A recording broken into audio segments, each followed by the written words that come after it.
Hello viewers, আজকের ভিডিওতে যে দেশ সম্পর্কে জানাবো সেই দেশ আপনাদের অতি পরিচিত, যেখানে পানির থেকে তেলের দাম কম। এ দেশে বাথরুম করার জন্য সোনার কমোড রয়েছে, যে দেশে কখনো ভোট হয় না আর রাজা ছেড়ে রাজা হয়, যেখানকার দোকানিরা দোকানপাট খোলা রেখে কোথাও গেলে চুরি হয় না, কারণ চুরি করে কেউ ধরা পড়লে তার খোয়াতে হবে 2 হাত। আবার সেই দেশেই রয়েছে ইতিহাসের সর্বপ্রথম হালাল পতিতালয়, হালাল নাইট ক্লাব এবং হালাল সিনেমা হল।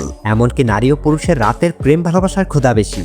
দেশটিতে খাবার, গাড়ি, নারী ও বাড়ির অপচয় দেখে হয়তোবা শয়তানও ভয় পাবে। এই দেশটির এমন সব অদ্ভুত অজানা বিষয় নিয়েই আমাদের আজকের এই ভিডিও। তো ভিডিওটি শুরু করার পূর্বে যারা এখন আমাদের চ্যানেলটিকে সাবস্ক্রাইব করেননি তারা চ্যানেলটি সাবস্ক্রাইব করে পাশে থাকা বেল বাটনটি বাজিয়ে দিন। ধন্যবাদ। সৌদি আরবের নারীদের জনসমক্ষে কালো আবায়া বা নিকাব পরতে হতো, কিন্তু বর্তমানে অনেক নারীকে খোলামেলাভাবে চলতে দেখা যায়। ঘরের ভেতর বা নারীদের গোপন পার্টিতে তারা পশ্চিমা দেশের মতোই ফ্যাশনেবল পোশাক পরেন। স্কুল, বিশ্ববিদ্যালয়, রেস্টুরেন্ট এবং অফিসে নারীদের জন্য আলাদা আলাদা বিভাগ ছিল, তবে এখন অনেক জায়গায় নারী ও পুরুষেরা একত্রে মিলিত হয়ে কাজ করছে। অচেনা পুরুষের সাথে সহজে কথা বলা বা দেখা করা একসময় কঠোরভাবে নিষিদ্ধ ছিল, কিন্তু বর্তমানে দেশটির নারী ও পুরুষেরা খুব সহজেই একে অন্যের সাথে কথা বলতে পারে। এখানকার মেয়েরা ঘরে বসেই স্ন্যাপচ্যাট, ইনস্টাগ্রাম ও টিকটক ব্যবহার করে ভিডিও আপলোড করে, আর পুরো বিশ্ববাসী এই ভিডিওগুলো দেখে থাকে। সৌদি আরব পৃথিবীর বৃহত্তম নদীবিহীন আরব দেশ। এই দেশটির মোট আয়তন 21,50,000 বর্গ কিলোমিটার। তবে দেশটির প্রায় 90% জমি মরুভূমি, মাত্র 1.50% জমি সেখানে চাষযোগ্য। সৌদি আরবের আয়ের 90% আসে তেল বিক্রি থেকে। বিশ্বের সবথেকে বড় তেল পাম্প রয়েছে এখানে। ঘর নামক তেল পাম্পে মজুদ রয়েছে প্রায় 86 বিলিয়ন ব্যারেল তেল। এই পরিমাণ তেল দিয়ে প্রায় 75 লাখেরও বেশি অলিম্পিকের সুইমিং পুল ভর্তি করা সম্ভব।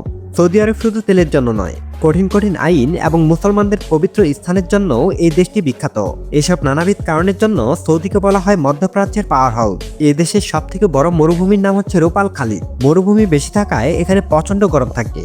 তাপমাত্রা এতটাই হয় যে গ্রীষ্মকালে রাস্তায় ডিম ভাজা যায়। সৌদি আরব একমাত্র দেশ যে দেশে একটিও নদী নেই। তবে প্রশ্ন হচ্ছে, তাহলে এরা পানি পায় কোথায়? উত্তর হচ্ছে, এরা পানি পান করার জন্য সমুদ্র থেকে পানি নিয়ে আসে, এবং সেই পানিকে ফিল্টার করার জন্য রয়েছে বড় বড় প্লান্টের ব্যবস্থা। এখানে আরো বিশাল বিশাল প্লান্ট তৈরি করা হচ্ছে, যাতে করে সৌদি আরবকে ভবিষ্যতে পানি নিয়ে কোনো প্রকার ভোগান্তিতে না পড়তে হয়। আর এই প্লান্ট তৈরি করতে সৌদি আরবের আগামী 10 বছরে প্রায় $12 বিলিয়ন খরচ করতে হবে। সৌদি আরবে বসবাসরত প্রত্যেকটা নাগরিক মুসলিম, কেননা এখানে বিধর্মীদের কোনো নাগরিকতা দেওয়া হয় না। সৌদি আরব এমন একটি দেশ যে দেশে কোনো সংবিধান নেই। আল কোরআন হচ্ছে তাদের সংবিধান, যে কারণে এখানকার শাসন ব্যবস্থা আল কোরআন মোতাবেক পরিচালিত হয়ে থাকে। আর সেজন্য এখানে অপরাধের হার একেবারেই কম, কেননা সামান্য চুরির দায়ে যদি চোর ধরা পড়ে তাহলে তার 1 হাত কর্তন করা হয়, হত্যার পরিবর্তে হত্যা করা হয়। জানা করে কেউ ধরা পড়লে তাকে গলা পর্যন্ত মাটিতে পুঁতে পাথর নিক্ষেপ করে হত্যা করা হয়। সৌদি নারীরা বরখা হিজাব ও শালীন পোশাক পরিধান করেন, যেটাকে আবায়া বলা হয়। পুরুষেরা পাগড়ি, জেব্বা ও আলখোল্লা টুপি পরিধান করেন। এখানে অশ্লীল পোশাক পরিধান করা একদমই নিষেধ। কেউ যদি অশ্লীল পোশাক পরিধান করে বাইরে বের হয় তাহলে পুলিশ তাকে আটক করে। তবে বিদেশি পর্যটকদের জন্য আইন কিছুটা শিথিল রয়েছে। সাম্প্রতিক সময়ে সৌদি আরবের যুবরাজ সালমানের উদ্যোগে বেশ কিছু পরিবর্তনের ছোঁয়া লেগেছে। নারীদের গাড়ি চালানোর অনুমতি দেওয়া হয়েছে এবং নারীরা চাইলে স্টেডিয়ামে বসে খেলা দেখতে পারে। এছাড়াও সৌদি আরবে হালাল নাইট ক্লাব, হালাল সিনেমা হল এবং হালাল পতিতালয় খোলা হয়েছে, যেখানে যে কেউ চাইলে হালালভাবে সুন্দরীদের সাথে মিলন করতে পারবে। মূলত ইসলামের শিয়া সম্প্রদায়ের মাঝে মুতা বিবাহ নামে এক ধরনের অস্থায়ী বিবাহ প্রচলিত আছে। আর এই মুতা বিবাহকে কেন্দ্র করে সৌদির হোটেল মালিকরা খুলে বসেছে পতিতালয়ের ব্যবসা। এখানে সুন্দরীদের সাথে মিলন করতে হলে আগে মুতা বিবাহ করতে হবে, আর মুতা বিবাহের কাবিন হবে পতিতার পারিশ্রমিক। পতিতার সাথে মিলন করার শেষে কেউ কাউকে তালাক দিতে হবে না।